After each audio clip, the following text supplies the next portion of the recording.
إن هذا القرآن يهدي للتي هي أقوم ويبشر المؤمنين الذين يعملون الصالحات أن لهم أجرا كبيرا. الحمد لله نحمده ونستعينه ونستغفره ونؤمن به ونتوكل عليه ونعوذ بالله من شرور أنفسنا ومن سيئات أعمالنا من يهده الله فلا مضل له ومن يضلله فلا هادي له ونشهد أن لا إله إلا الله وحده لا شريك له ونشهد أن محمدا عبده ورسوله أما بعد. کل کی جو آیات ہم نے پڑھی تھی اس میں کیا فرمایا تھا کہ اب تم جو ہے ان کو نہیں دیکھ پاؤ گے جو تمہارے سفارشی تھے، جن کی نسبت کیا خیال کرتے تھے کہ وہ تمہارے شریک ہیں، یعنی دنیا میں بھی شریک ہیں اور آخرت میں بھی تمہیں جو ہے وہ اللہ تعالیٰ کے عذابات سے بچایا جائے گا. ٹھیک ہے، پھر اللہ تعالیٰ اب اپنی قدرت بیان کر رہا ہے ان آیات میں. کیا کہہ کے قدرت بیان کر رہا ہے؟ ان اللہ فالق الحب والنوى، بے شک اللہ ہی دانے اور گٹھلی کو پھاڑنے والا ہے.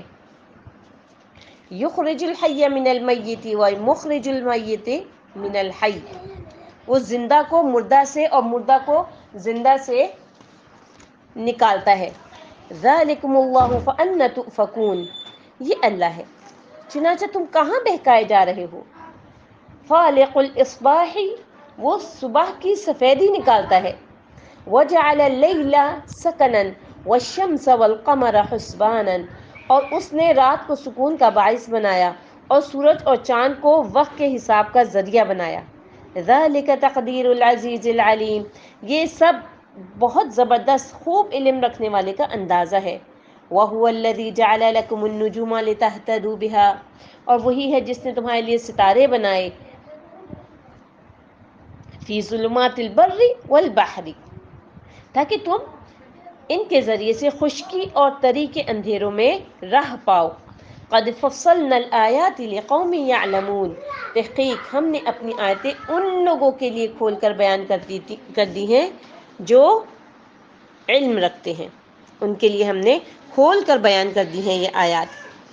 یعنی سب سے پہلے تو اللہ تعالیٰ نے اپنی بعض نشانیوں کا ذکر کیا ہے اس میں کہ وہ دانے اور گٹھلی کو پھاڑ کر ان سے درخت اگاتا ہے. دانے کو بھی پھاڑتا ہے اور گٹھلی کو بھی، ٹھیک ہے نا. اور اس میں سے جو ہے وہ کیا ہوتا ہے کہ درخت نکلتا ہے. جیسے کہ آپ خوبانی کھا رہے ہوتے ہیں، ٹھیک ہے، صرف کھا کر رکھ دیتے ہیں، گٹھلی نکال کر پھینک دیتے ہیں، یا کچھ غور و فکر بھی ہوتا ہے. کوئی پھل کھا رہے ہوتے ہیں، اس کو دیکھتے ہیں، کبھی اس پہ غور کیا، کبھی فکر کیا؟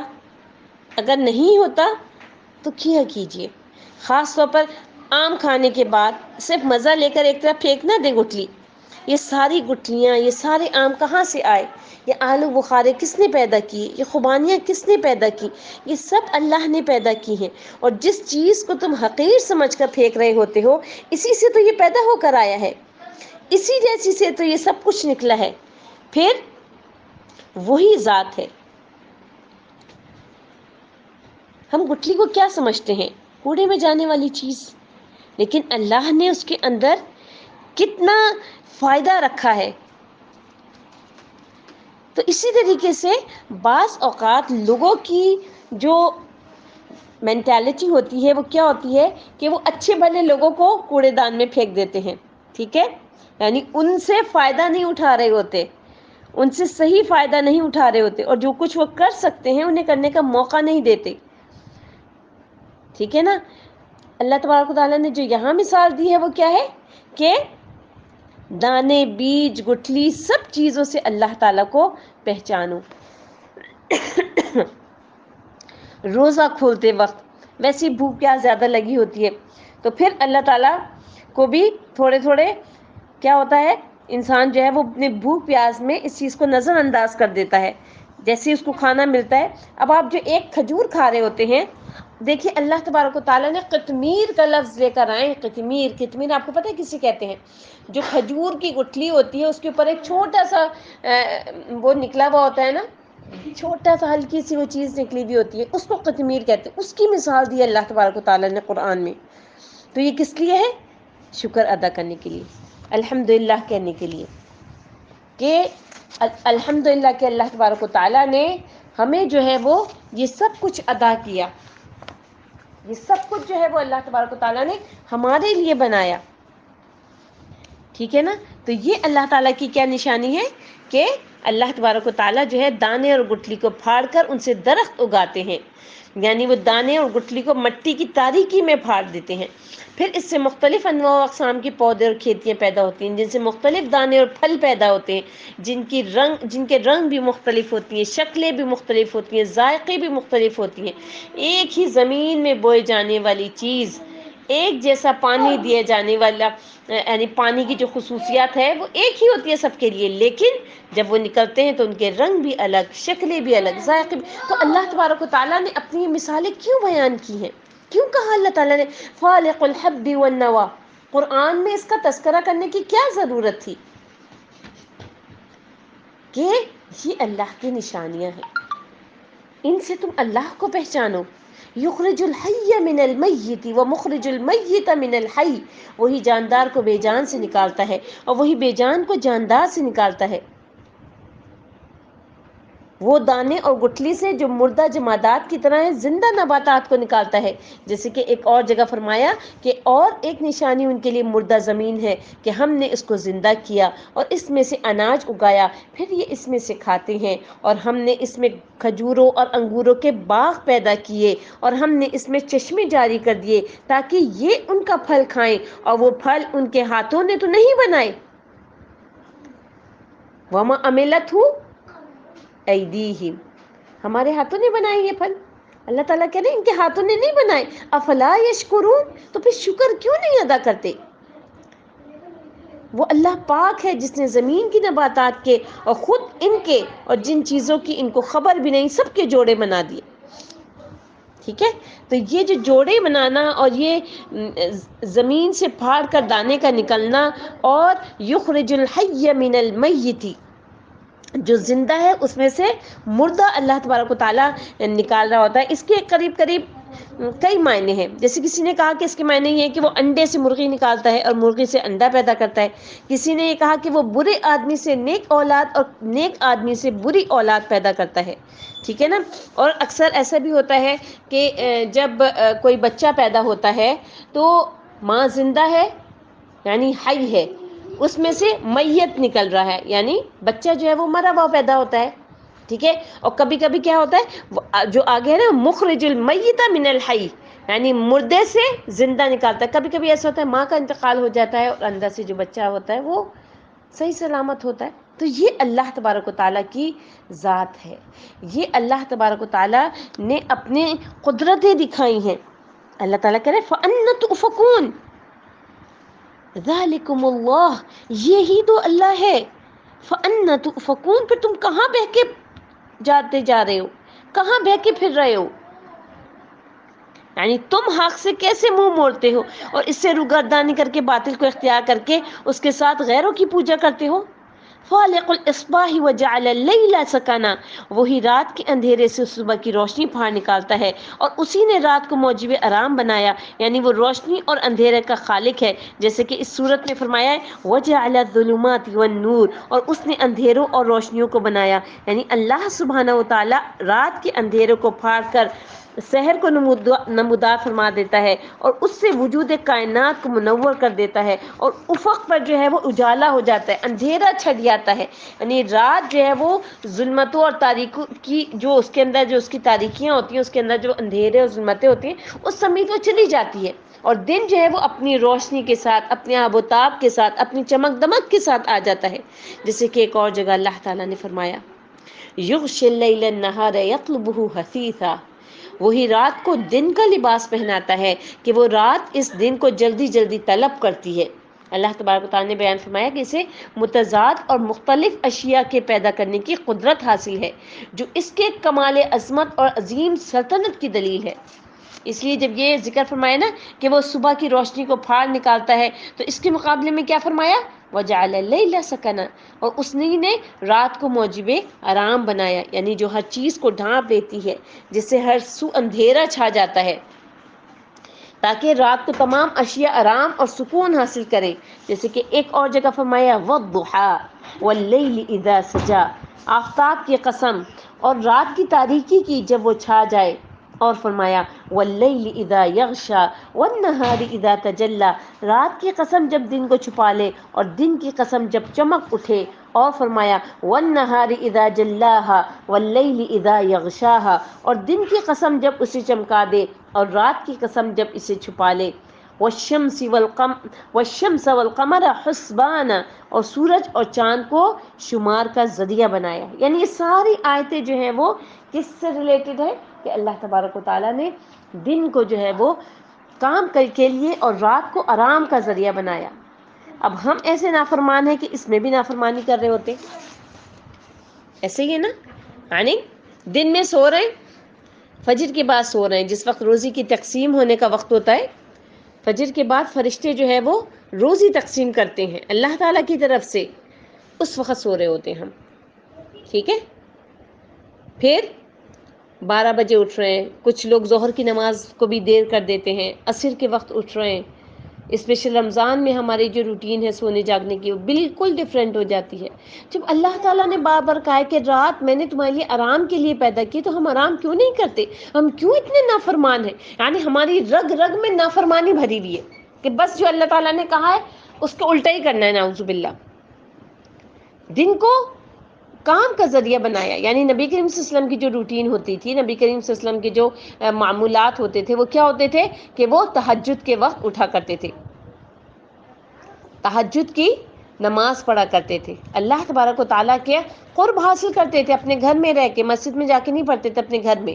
ٹھیک ہے، اس کے بعد تہجد پڑھنے کے بعد جو ہے وہ فجر پڑھتے تھے اور پھر اشراق تک جو ہے وہ مسجد یعنی جانماز پہ ہی بیٹھے رہتے تھے مسجد میں.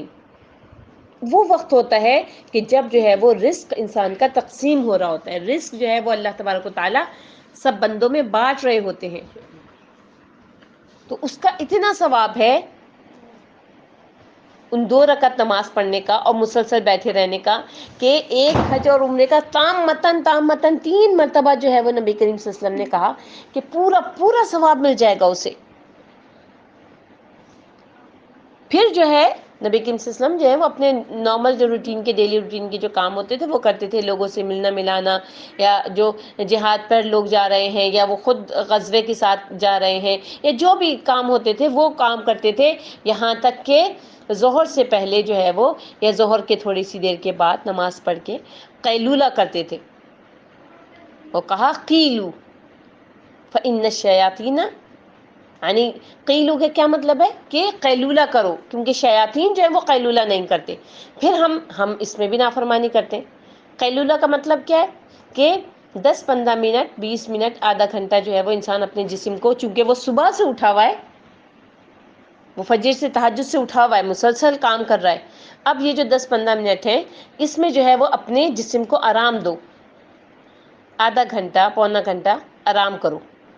اس کے بعد جو ہے وہ پھر اپنی نارمل روٹین پر آ جاؤ، پھر کام کاج کرو. کہاں تک؟ مغرب تک. اور مغرب کے بعد جو ہے مغرب سے عشاء کے درمیان جو ہے وہ نبی کریم صلی اللہ علیہ وسلم اپنے سونے کی تیاریاں شروع کرتے تھے، اور جو ہے وہ عشاء کے بعد وہ بات کرنا پسند بھی نہیں کرتے تھے. عشاء کے فوراً بعد سو جایا کرتے تھے. اس سے پہلے ہی کھانا ہے، کھجوریں ہیں گھر میں، جو کچھ بھی ہے جس قسم کا بھی کھانا ہے وہ کھا کے اور عشاء کی نماز پڑھ کے فوراً سو جایا کرتے تھے. ہم اس میں بھی نافرمانی کر رہے ہوتے ہیں. ہماری تو دن ہی ہمارا جو ہے وہ عشاء کے بعد شروع ہوتا ہے. اکثر لوگوں کا یہ خیال ہے کہ بھئی عشاء سے لے کے فجر تک کافی ٹائم ہوتا ہے، اس میں کوئی نماز بھی نہیں پڑھنی ہوتی، تو اس لیے جو ہے سارے کام جو ہے گھر کے سارے کام اس میں نمٹائے جاتے ہیں. یہ پیاری بہنوں بہت انتہائی بلکہ زیادہ، یعنی ہم نے اپنے بچوں کی تربیت اسی چیز پہ کر دی ہے. ٹھیک ہے نا، تو انتہائی غلط طریقہ ہے. اپنے جو سونے جاگنے کی روٹین ہے اس کو اسلامی روٹین بنائیے، بچوں کو پتہ چلے کہ ہمارے اسلام میں کیا سکھایا گیا ہے. اب آج جو ہے وہ مغربی ممالک میں اس چیز کا رواج زیادہ بڑھتا جا رہا ہے کہ وہ فجر کے بعد کا جو ٹائم ہوتا ہے اس کے بعد سے ہی وہ اپنے کام شروع کر دیتے ہیں، اور بیچ میں قیلولہ ضرور کرتے ہیں، چاہے چند منٹ کے لیے ہی آفس میں ان کو آرام کرنے کے لیے دیا جائے، اور جو ہے وہ راتوں کو جلدی سوتے ہیں۔ اور ہم مسلمان بالکل اس کے الٹ جا رہے ہیں، بالکل اس کا الٹ کر رہے ہیں، ہماری روٹین جو ہے وہ بالکل اس کے الٹ ہے، راتوں کو ہم جاگ رہے ہوتے ہیں۔ وَجَعَلْنَا اللَّيْلَ، لیل کو کیا بنایا؟ سکون کا باعث، آرام کا باعث بنایا۔ وَجَعَلْنَا النَّهَارَ، نہار کو کیا بنایا؟ دن کو کیا بنایا؟ معاشا، معاش کے ذریعہ، کہ جو کمانا ہے، جو کچھ کرنا ہے وہ دن میں کرو۔ تو پیاری بہنوں، تھوڑا سا اپنے آپ کو تھوڑی سی محنت کرنی پڑے گی اس چیز کے لیے، تھوڑا سا تھکنا پڑے گا اس کے لیے۔ اگر ہم اپنی اس روٹین کے پابند ہو جائیں گے تو بہت سارے لوگ ہمارا ساتھ دینے والے ہو جائیں گے۔ لیکن ہماری شادیاں ہی رات کو 11 بجے شروع ہو رہی ہوتی ہیں اور پوری رات چلتی ہیں۔ جو اللہ تعالیٰ نے عبادت کا وقت رکھا ہے اس میں جو ہے وہ یہ سارے بے ہنگم قسم کے کام ہو رہے ہوتے ہیں۔ نکاح جو کہ سنت ہے، نبی کریم صلی اللہ علیہ وسلم کی سنت ہے، اس کو ہم نے کہاں سے کہاں لے گئے ہیں۔ تو تھوڑا سا ہمیں سوچنا ہے، تھوڑا سا ہمیں غور کرنا ہے، اور صرف سوچنا اور غور ہی نہیں کرنا بلکہ اپنے آپ کو اس چیز کے لیے تیار کرنا ہے کہ اب انشاءاللہ آج سے میں نے اپنی روٹین بدلنی ہے۔ آپ دیکھیں، آپ کو جسمانی طور پر بھی سکون ملے گا، آپ کو ذہنی طور پر بھی سکون ملے گا، اور فجر کے بعد جو کام کرنے میں برکت ہوتی ہے کہ آپ دیکھیں کسی دن اگر آپ جاگ رہے ہوتے ہیں تو آپ کو پتہ چلتا ہے کہ آپ نے بہت سارا کام کر لیا اور ابھی 7 ہی بجے ہوتے ہیں۔ تو اس لیے جو ہے وہ برکت والا جو ٹائم ہے اس کو اویل کریں، اس میں سوئیں نہیں، اس میں اپنے کام نمٹائیں، اس میں اپنے کام سارے ختم کریں۔ اپنے بچوں کی بھی اسی چیز پہ تربیت کریں کہ صبح نہیں سونا ہے، تم نے صبح قرآن پڑھو، اس کے بعد اپنے نارمل روٹین کے کام شروع کر دو۔ ہاں، دوپہر میں جو ہے وہ ضرور قیلولہ کر دیں۔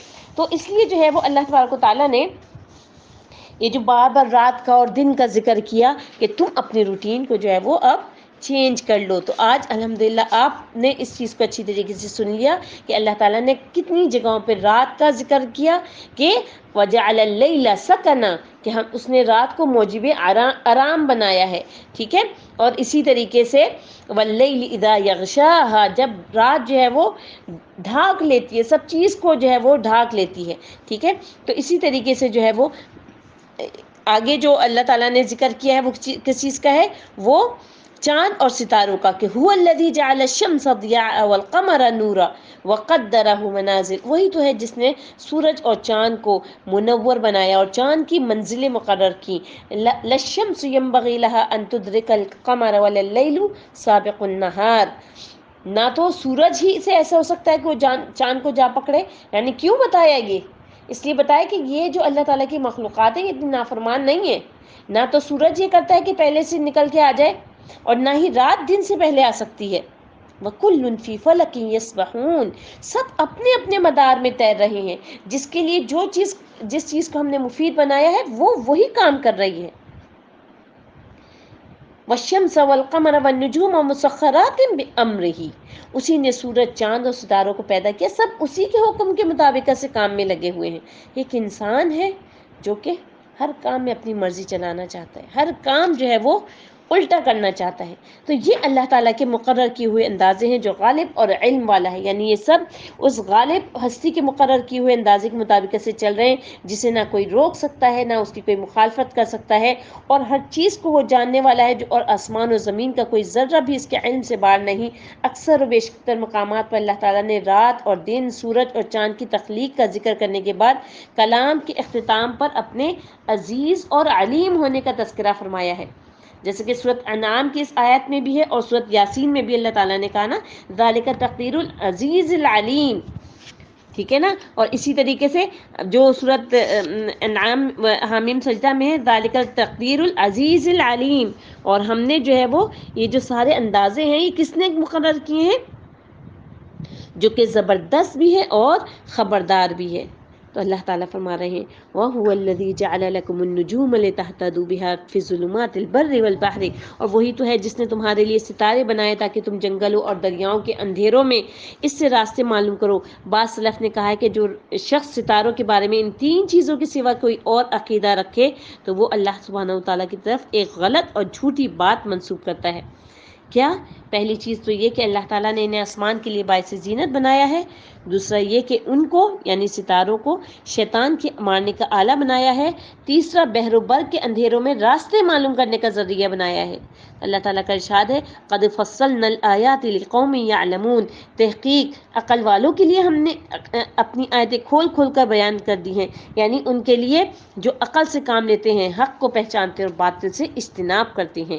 یعنی جو ستارے ہیں آج کل ہمارے یہاں سکون سے فرما رہے ہوتے ہیں کہ تمہارے ستارے آج کل گردش میں ہیں، اصل میں تو ستاروں کا تو ان تینوں کے علاوہ کوئی کام ہی نہیں ہے۔ ستارے گردش میں ہونے سے کیا مراد ہے؟ یا پھر جو ہے وہ نجومی جو فال نکال رہے ہوتے ہیں کہتے ہیں نہیں تمہارے ستارے گردش میں، آج کل تمہیں یہ کام نہیں کرنا چاہیے، آج کل تمہیں وہ کام نہیں کرنا چاہیے۔ تو اللہ تعالیٰ کی طرف سے جھوٹی بات بیان کرنا ہے یہ۔ اگر آپ نے ستاروں سے ریلیٹڈ کوئی بھی بات کی کہ فلاں ستارہ اچھا ہے یا میرے لیے فلاں ستارہ اچھا رہے گا، یا وہ جو اس میں آ رہا ہوتا ہے کہ ستارے کیا کہتے ہیں، یہ سب باتیں غلط ہیں۔ اللہ تعالیٰ سے دعا کیا کیجیے کہ اللہ رب العالمین احکم الحاکمین ہمیں صحیح سمجھ عطا فرما دے، اور اس کے ساتھ ساتھ ہمارے اندر اس بات کی استطاعت پیدا کر دے کہ یا رب العالمین جو آپ نے نظام بنایا ہے ہمارے جسموں کو ان نظام کا عادی بنا دیجیے۔ یا اللہ ہمیں توفیق عطا فرما دیجیے کہ ہم اپنے روز و شب اسی نظام کے مطابق سے گزارنے لگے، ہم اپنے جیسے لوگوں کی پرواہ نہ کریں، ہم اپنی اس چیز کو نہ دیکھیں کہ کس چیز میں ہمیں زیادہ آسانی ہے، بلکہ ہم اپنی آسانی اسی چیز کو بنا لیں جس چیز کا آپ نے حکم دیا ہے یا رب العالمین۔ سبحان ربک رب العزت عما یصفون وسلام علی المرسلین والحمد للہ رب العالمین۔ السلام علیکم ورحمۃ اللہ وبرکاتہ۔